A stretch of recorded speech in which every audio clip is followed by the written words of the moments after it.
This isn't motivation. This is a mental reset.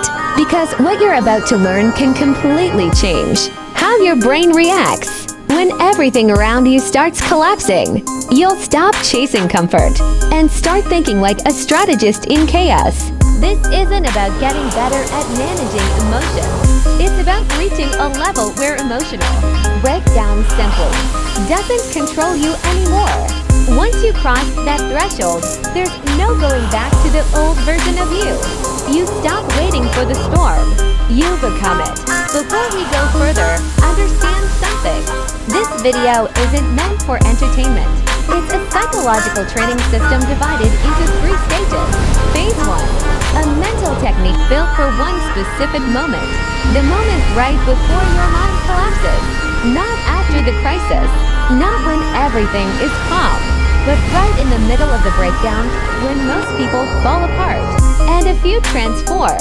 Phase 2, the hidden consequences of becoming emotionally unbreakable. The truths nobody warns you about when strength goes too far. Phase 3, how to carry extreme power without losing the last parts of your humanity. So now you have a choice. Stay until the end, or don't watch at all. Let's begin. There is a moment just before a person breaks. At that moment, the mind does one of 2 things. It collapses, or it rebuilds itself. The technique you're about to learn was designed specifically for that moment. It's called Cognitive Reframing Under Pressure, and it's one of the rarest psychological weapons a person can develop. This is not about fake positivity. This isn't about pretending everything is okay. This is about turning your perception into a weapon when everything is falling apart. Most people experience pain and immediately absorb it. They become the pain. They drown inside it. But a trained mind does something different. It converts pain into power in real time. Instead of asking, why is this happening to me? The question becomes, what part of me is being forged by this? Not, this destroyed me. But, this revealed who I truly am. Not, I can't handle this. But, let's see who I become because of it. Here's the truth, and the outcome changes. It reacts to the story you tell about reality, and pain becomes direction. This is not emotional suppression. This is transformation. You don't ignore the wound. You give it purpose. You don't numb the pain. You focus on it with ruthless clarity. This is the foundation of extreme mental strength. You stop spiraling. You stop seeing yourself as a victim. You stop asking life to be easier.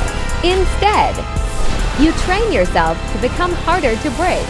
Once the shift happens, nothing outside you truly controls the battle anymore. Because the fight is no longer about what hits you. It's about what you choose to do with it. And familiarity removes panic.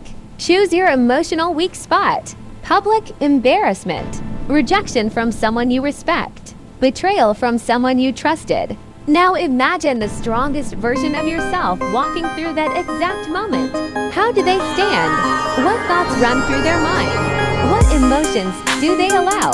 And which ones do they shut down? You are building psychological immunity. So when real pain appears, your system activates instead of collapsing. You don't prepare for the battle. You become ready before it ever arrives. The next drill is controlled silence. When you are triggered, you pause. You do nothing. You say nothing. Not because you are weak.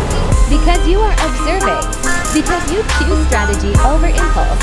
Immediate emotional reactions give power to the situation. But when you pause, your brain shifts from the emotional system to the decision-making system. That tiny gap between stimulus and response is where control lives. Every day choose small situations to practice this. Someone interrupts you. Someone disrespects you. Someone disappoints you. Instead of reacting, observe, analyze, record the moment mentally, then respond later with calm, precise, calculated. Over time, this creates something powerful: emotional invisibility and psychological unpredictability. And unpredictability is power. Next comes verbal commands. These are not motivational affirmations. They are mental programming commands. You repeat them during stress, because when words are repeated during adversity, the brain connects them to survival. Eventually, those words trigger strength automatically. Choose one phrase. Repeat it when you're tired, when you're angry, when you're rejected. Example: no emotion controls me. Pain sharpens me. I am not reacting. I am rewriting. Eventually, the phrase becomes instinct, and instinct is stronger than thought. Another key drill is tactical delay. Emotions create urgency. They push you to act immediately. But urgency is often manipulation by your own chemistry. So you wait 24 hours. This allows emotion to fade and logic to return.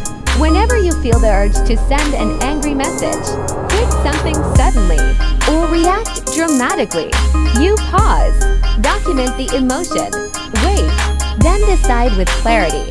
This builds extreme self-command. The final drill is called emotional fasting. Choose one emotion that has been controlling you. Maybe guilt, maybe anger, maybe the constant need for validation. For 7 days, you do not feed that emotion. You observe it, but you don't obey it. You don't justify it. You simply watch it. And when it tells you to act, you do the opposite. By the end of those 7 days, you realize something powerful. That emotion never owned you. It was feeding off your attention.